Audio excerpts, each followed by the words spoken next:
দেশের এক নম্বর hero megastar Shakib খানের দল ঢাকা ক্যাপিটালস যেন বিপিএল শুরু হওয়ার আগেই বিপিএল এ এক নম্বর দল হিসেবে নিজেদের প্রতিষ্ঠা করতে মরিয়া হয়ে গেছে।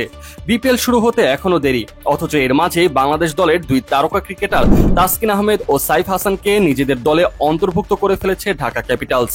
অবশ্য এই দিক থেকে তাসকিন কিছুটা হলেও অন্যান্য আসরের তুলনায় বেশ খুশি হতে পারেন, কারণ তাসকিনের আক্ষেপ ছিল বিপিএল এ তিনি তেমন একটা শক্তিশালী দলে অংশগ্রহণ করতে পারেন না।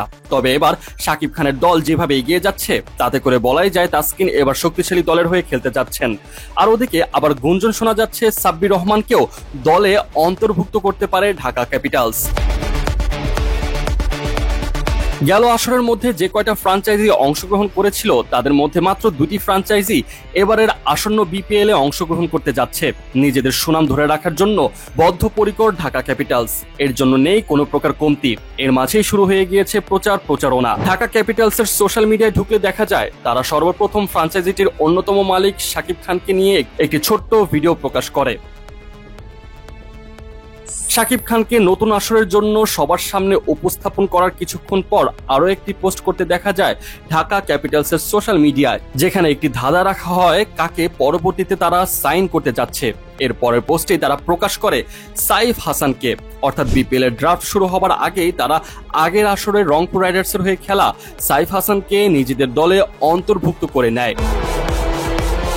তবে এখানেই শেষ নয়, সাইফ হাসানকে দলে অন্তর্ভুক্ত করার মাঝেও খবর পাওয়া যায় ঢাকা ক্যাপিটালসের ডেরায় আরো একজন তারকা ক্রিকেটার অন্তর্ভুক্ত হয়েছেন, আর তিনি হলেন তাসকিন আহমেদ। গেল আসরে তাসকিন আহমেদ খেলেছিলেন দুর্বার রাজশাহীর হয়ে।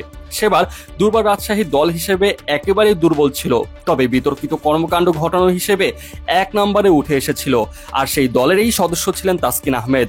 অনুমান করাই যায় তাসকিন এইসবে ছিলেন বিরক্ত, তবে এবার একটি ভালো ফ্র্যাঞ্চাইজিতে সুযোগ পেয়েছেন তিনি।